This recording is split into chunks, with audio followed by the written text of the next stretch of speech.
Margaret's hands trembled as she reached for the coffee pot that morning, the weight of her 43 years waitressing at Miller's Diner pressing down on her shoulders like never before.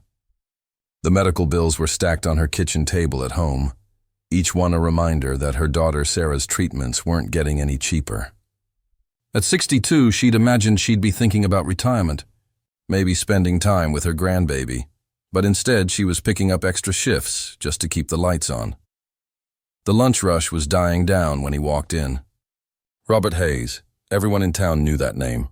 The billionaire who'd built Hayes Industries from nothing, they said. Tall, silver-haired, wearing a suit that probably cost more than Margaret made in 6 months. He chose the corner booth, the one with the wobbly table she'd been meaning to mention to the manager for weeks now. "Where are you watching from today?" Margaret tucked a strand of gray hair behind her ear and smoothed down her apron before approaching his table. She'd served all kinds of people over the years, truckers, tourists, businessmen, young couples on first dates. But something about serving someone like Robert Hayes made her nervous in a way she hadn't felt in decades. Maybe it was because she'd seen him on the news just last week, accepting some humanitarian award. Maybe it was because his shoes alone probably cost more than her car was worth. "Good afternoon," she said, managing a smile despite the ache in her feet. "What can I get you today?" He looked up from his phone and his eyes were surprisingly warm. "Coffee, please. Black. And whatever your special is today. Meatloaf and mashed potatoes. It's real good. My friend Betty makes it from her mother's recipe." The words came easy. She'd said them 1,000 times before. "Perfect," he said, and went back to his phone. Margaret moved through her routine on autopilot, pouring coffee for the construction workers at the counter, clearing plates from table 6, wiping down the booth where the Henderson twins had left a constellation of French fries. Her feet hurt something awful today. She'd thought about calling in sick, but she couldn't afford to lose a shift, not with Sarah's next treatment coming up in 2 weeks. The insurance only covered so much, and what they called a copay might as well have been called everything you have and then some. She'd raised Sarah alone after David passed. 28 years ago now, but sometimes it felt like yesterday. Sarah had grown into such a beautiful woman, had given Margaret the greatest gift in the world, little Emma, who was 4 now and had her grandfather's eyes. Emma, who Margaret barely got to see anymore because she was working doubles just to keep up with the bills. "Stop it," she told herself. "No use feeling sorry for yourself. You've got work to do." She grabbed the coffee pot for refills, making her rounds. The construction crew first, then old Mr. Patterson, who came in every day at 2:30 and always ordered tea with exactly 2 sugars. Then Mr. Hayes. She approached his table carefully, mindful of that wobbly leg, the coffee pot warm in her hand. "How's the meatloaf?" she asked, reaching to pour. "Excellent." "Your friend Betty should be proud." Margaret smiled, genuine this time. She started to pour, leaning in slightly to reach his cup. That's when it happened. Her shoe caught on something. Maybe the uneven floor tile they'd been meaning to fix for months, maybe just her own clumsy exhaustion. Time seemed to slow down as she felt herself pitching forward, the coffee pot tilting in her hand, hot brown liquid arcing through the air in what felt like slow motion. The coffee hit his suit jacket with a splash that seemed to echo in the suddenly quiet diner. Dark liquid spread across the expensive fabric like a stain on her soul. Margaret gasped, stumbling back, her free hand flying to her mouth. "Oh my God," she breathed. "Oh my God, I'm so sorry." The entire diner had gone silent. Even the clatter from the kitchen seemed to have stopped. Everyone was staring. Margaret felt heat rush to her face, tears already pricking at her eyes. This was it. This was the moment she'd lose her job, get sued by a billionaire's lawyers, lose everything. How much did suits like that cost? Thousands? More than she'd ever be able to pay back, that was certain. Her mind raced through the catastrophe unfolding before her. She thought of Sarah, waiting for her next treatment, of Emma, who needed her grandmother, of the stack of bills on her kitchen table that she could barely manage now, let alone with a lawsuit hanging over her head. She'd heard stories about people like Hayes, powerful men who crushed anyone who got in their way. "I'm so sorry," she repeated, her voice breaking. "I don't know what happened, Robert Hayes stood up slowly. The coffee dripped from his jacket onto the floor, each drop like a countdown to disaster. Margaret watched, frozen, as he reached up and began to unbutton the ruined jacket. The whole diner held its breath. Even Betty had come out from the kitchen, her face pale, probably already planning how to handle the lawsuit. Hayes shrugged off the jacket and looked at it for a long moment. Then he looked at Margaret, and she braced herself for the anger, the demands, the threats that surely had to come. This was it, the end of everything. But what happened next would be something Margaret would remember for the rest of her life. Robert Hayes folded the ruined jacket over his arm and smiled. Actually smiled. It wasn't a small smile either, but a genuine, warm expression that crinkled the corners of his eyes.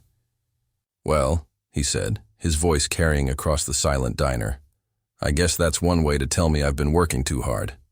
Even my clothes are trying to get me to relax." Margaret stared at him, unable to process what was happening. Where was the anger? Where were the threats? "Please don't worry about it," he continued, addressing Margaret directly. "Accidents happen. I've probably spilled more coffee on myself over the years than you just did. At least you didn't burn yourself, did you?" No, Margaret couldn't form words. Her hands were still shaking. Good. That's what matters. He turned to look around the diner, and his voice grew warmer. "Everyone can relax. No harm done. It's just a suit. Just a suit." Margaret felt tears spilling down her cheeks before she could stop them. Just a suit that cost more than she made in half a year, and he was acting like it was nothing. The relief was almost worse than the fear had been. Breaking something loose inside her that she'd been holding together with willpower and prayers. "I'm sorry," she whispered, wiping at her face with her apron. "I'm sorry for crying. I can't afford to lose this job, and I thought..." "Hey," Hayes said gently, and pulled out a chair from the table. "Why don't you sit down for a minute? You look like you could use a break." "I can't. I'm working. Betty?" Hayes called toward the kitchen. "Can Margaret take a 5-minute break?" Betty, still standing in the kitchen doorway with her spatula in hand, nodded quickly. Of course. Margaret found herself sitting in the booth across from Robert Hayes, her legs feeling like they might not hold her up anyway. The other diners had started talking again, the normal sounds of the diner slowly resuming, though she could feel curious glances still drifting their way. Hayes sat back down and pushed his water glass toward her. "Take a sip. Deep breaths." She did as he said, her hands still trembling as she lifted the glass. The water was cold and helped clear her head a little. "I really am sorry about your suit," she managed after a moment. "Margaret, that is your name, isn't it?" He pointed to her name tag and she nodded. "Margaret, let me tell you something. 25 years ago, I was working 3 jobs trying to keep my head above water. One of those jobs was washing dishes at a place not so different from this. I was exhausted all the time, barely sleeping, and one night I dropped an entire tray of clean dishes. Shattered everywhere. You know what my boss did?" Margaret shook her head, mesmerized despite herself. "He fired me on the spot, told me I'd have to pay for the dishes out of my last paycheck. I left that place with $17 to my name and no idea how I was going to feed myself that week." His eyes grew distant, remembering. "A waitress there, her name was Ruth. She followed me out to the parking lot. She was probably in her 50s, kind face, reminded me of my mom. She pressed a $20 bill into my hand and told me that things would get better. That I just had to keep going, did they?" Margaret asked quietly. "Get better?" "Eventually, but not right away. I had some hard years ahead of me. That $20, though, it bought me enough groceries to last until I found another job. And more than that, it reminded me that kindness matters, that how we treat people when they're at their lowest tells more about us than anything else." Margaret felt fresh tears spilling over. "I've been working here for 43 years, she heard herself saying. "Never thought I'd still be here at 62, but my daughter's sick and the medical bills just keep coming. And I take every shift I can because my grandbaby needs her mama to get better. If this moment has touched your heart, please give the video a thumbs up." Hayes leaned forward, his expression serious now. "What's wrong with your daughter, if you don't mind me asking?" "Lupus. She's got treatment every few weeks, and the insurance, well, it doesn't cover as much as you'd think. I help where I can." He was quiet for a moment, and Margaret wondered if she'd said too much. shared too much with a stranger, even if he was a kind one. But then he reached into his pocket and pulled out a business card, sliding it across the table. "This is my assistant's number. I want you to call her tomorrow and give her your daughter's information. We have a foundation that helps people with medical expenses. It's what we do." Margaret stared at the card like it might disappear. I can't." "That's too much. It's not too much. It's exactly what it's for." He stood up, picking up his coffee-stained jacket. "But there's one condition." Here it comes, Margaret thought. The catch. "You have to promise me that when you're able, when things are better, you'll do something kind for someone else who's struggling. The way Ruth did for me. Deal?" Margaret could barely speak through her tears. "Deal." Hayes reached out and shook her hand firmly, the gesture somehow sealing something more than just an agreement. As he walked toward the door, wallet in hand to pay his bill, the whole diner erupted in spontaneous applause. But Margaret barely heard it. She was staring at the business card in her hand, at the lifeline she'd been thrown when she'd least expected it, and wondering what other surprises this impossible day had in store. That night, Margaret sat at her kitchen table with the business card in front of her, turning it over and over in her fingers like it might dissolve if she looked away. The lights were dim. She'd learned to keep them low to save on the electric bill, and the stack of medical bills sat in their usual spot, a mountain of impossible numbers that had haunted her dreams for months. Sarah was asleep in the bedroom down the hall, exhausted from her last treatment. Margaret could hear her gentle breathing through the thin walls of the apartment they shared, the same apartment David had brought her to as a bride 40 years ago. Back then it had seemed like a palace. Now it just seemed small and tired, like everything else in her life. She thought about calling the number on the card, and fear twisted in her stomach. What if it was a joke? What if she called and they laughed at her, told her she'd misunderstood, that billionaires didn't just help random waitresses who spilled coffee on them? What if she'd imagined the whole thing, some stress-induced fantasy born from too many double shifts and too little sleep? But she hadn't imagined it. Betty had seen it. The whole diner had seen it. Mr. Hayes had been real. His kindness had been real, and that meant the card was real too. Margaret picked up her phone with shaking hands. Not to call. It was too late for that. But to do something she rarely allowed herself to do. She opened the browser and typed in Robert Hayes Industries. The articles that came up made her breath catch. The man she'd served meatloaf to was worth billions, but it wasn't his wealth that caught her attention. It was the other articles, the ones about his foundation, about the hospitals he'd funded, the scholarships he'd created, the community centers that bore his name. There were photos of him with sick children, with struggling families, with people who looked like her, worn down by life but trying so hard to keep going. One article from 3 years ago stopped her cold. Hayes opens medical assistance fund because no one should choose between treatment and feeding their family. The article talked about his own mother, who died when he couldn't afford her cancer treatments, how he'd carried that guilt for years, how he'd sworn that if he ever made it, he'd make sure other people didn't face the same choice. Margaret set down her phone and put her head in her hands. She'd been so afraid all day, afraid she'd lose her job, afraid she'd be sued, afraid that one more thing would go wrong and bring the whole fragile structure of her life crashing down. But maybe, just maybe, something was finally going right. The next morning, she waited until her shift ended before making the call. Her hands were sweaty as she dialed the number, and she almost hung up twice before someone answered. Hayes Industries, Elizabeth speaking. Hello. My name is Margaret Sullivan. Mr. Hayes told me to call about medical assistance for my daughter. There was a pause, then a warm voice said, Yes, Margaret. Mr. Hayes called me yesterday afternoon. He told me all about you. I've been waiting for your call. The tears came again, but this time they were different. Elizabeth was patient and kind as she gathered information about Sarah's condition, her treatments, her insurance situation. She explained how the foundation worked, what kind of help they could provide, how quickly things could move once they had all the necessary paperwork. Mr. Hayes has personally approved your daughter's case for priority processing, Elizabeth said. We should have everything set up within a week. When Margaret hung up the phone, she sat in her car in the diner parking lot and cried harder than she had in years. Betty knocked on her window after a few minutes, concerned, and Margaret had to explain that she was crying because she was happy, because maybe things were actually going to be okay, because a stranger had shown her more kindness in one day than she'd known in years. That evening, she told Sarah everything. Her daughter listened with wide eyes, disbelief and hope warring on her thin face. "Mom, are you sure this is real?" "I'm sure, baby. I'm sure." They held each other and cried together, 4-year-old Emma patting both their heads and asking why everyone was sad when they were smiling.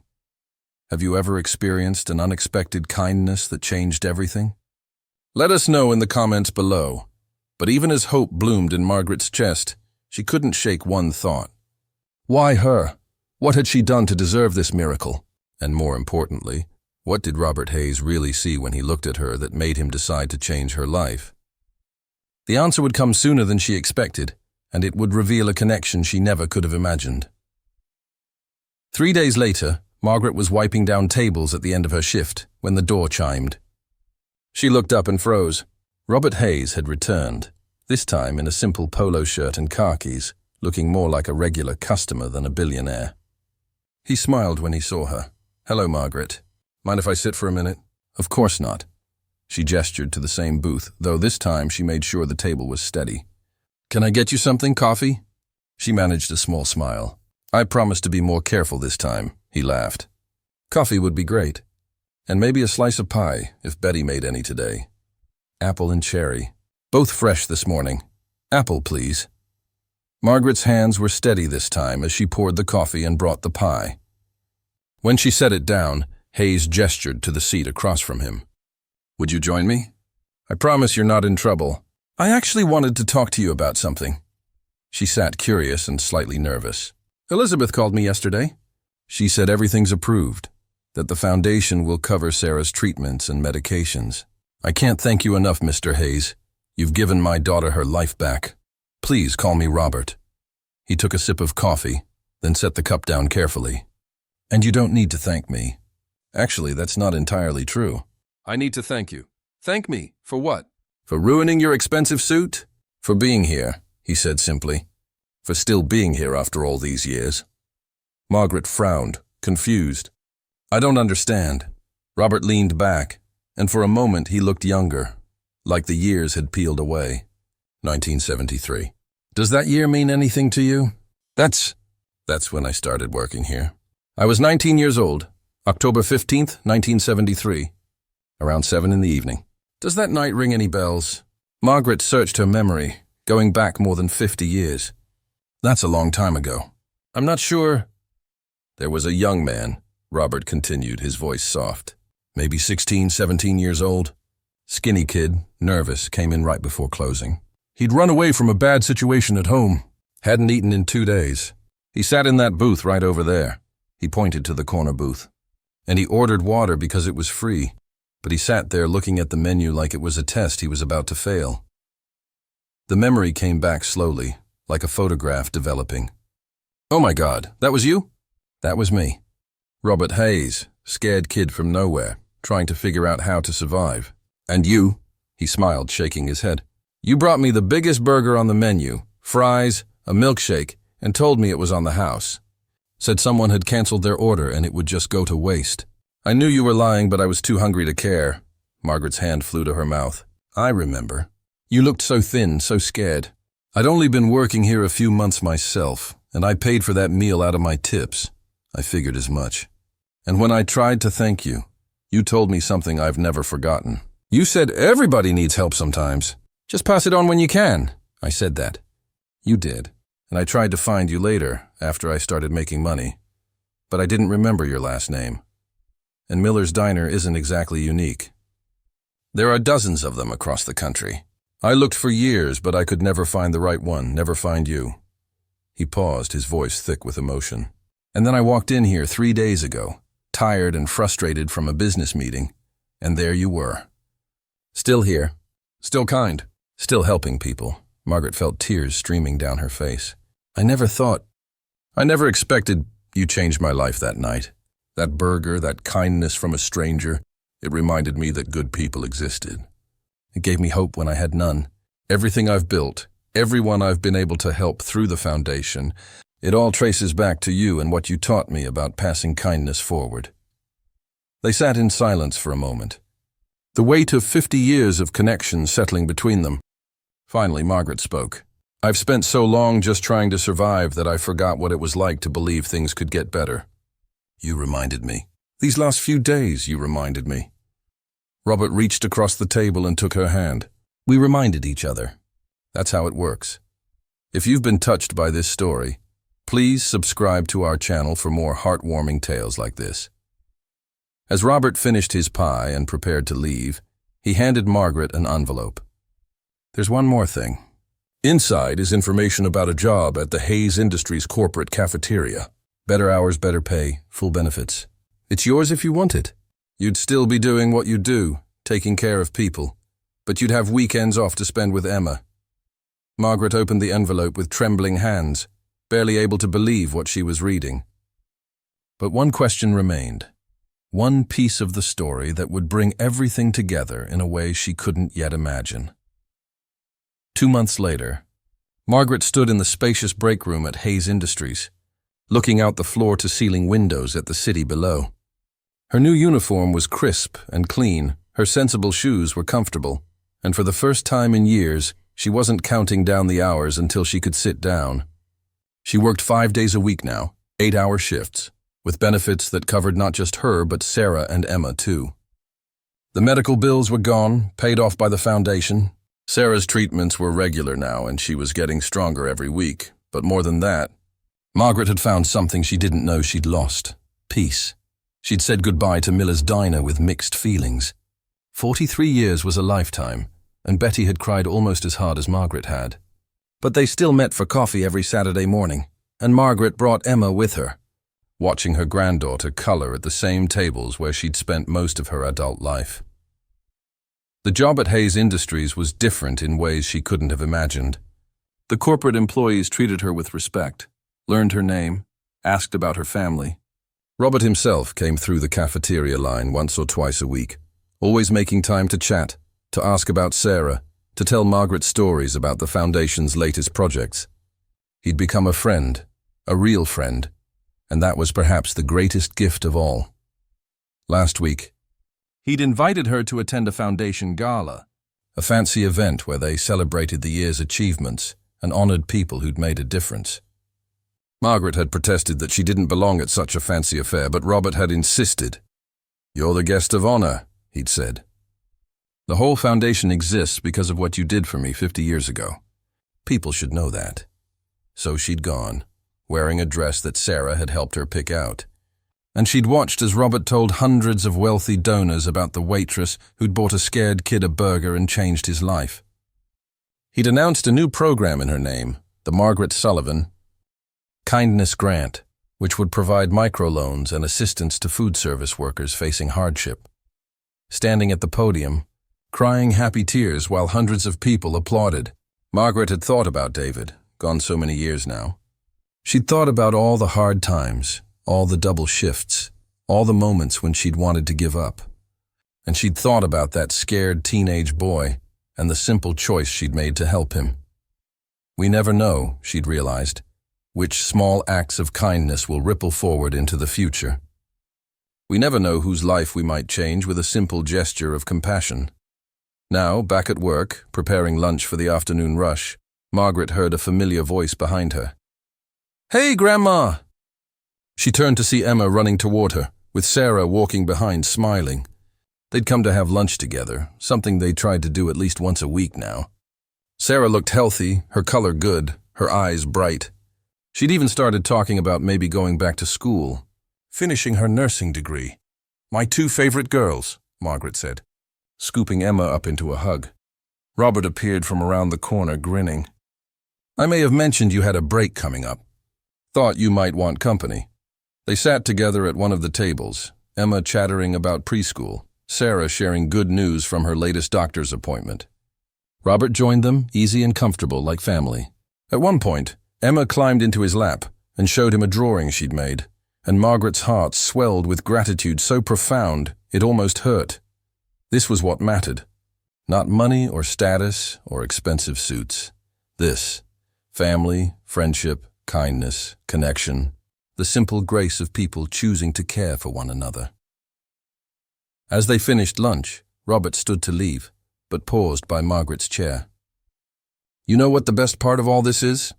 he asked. "What's that?" "I finally got to say thank you." "Really say it. And now I get to watch you enjoy the life you deserve." Margaret stood and hugged him, not caring that he was a billionaire, not caring that dozens of employees were watching. "Thank you for finding me," she whispered. "Thank you for remembering. Thank you for being the kind of person worth remembering." That evening, after her shift, Margaret drove to Miller's diner. She had a bag with her, and inside was money. Not from the foundation, but from her own paycheck. Money she could actually afford to set aside now. She found a young waitress named Carmen, who she knew was struggling, who reminded her of herself at 19. "Someone canceled an order," Margaret lied, handing her the bag with dinner and a $100 bill tucked inside. "It'll just go to waste." "And Carmen? Everybody needs help sometimes. Just pass it on when you can." The young woman's eyes filled with tears. "Thank you. You don't know what this means, but Margaret did know. She knew exactly what it meant. She knew how one act of kindness could ripple forward across decades, how it could change lives in ways you might never see, how it could come back to you when you needed it most. As she drove home to Sarah and Emma, Margaret thought about the circles life draws, the way we're all connected in ways we don't always understand. She thought about scared teenage boys and exhausted waitresses, about expensive suits and simple burgers, about how we're all just trying to survive, and how sometimes, if we're lucky, we find someone who reminds us we don't have to do it alone. If this story touched your heart, please take a moment to like this video, share your thoughts in the comments below, and subscribe for more stories about the kindness that connects us all. Thank you for joining us today.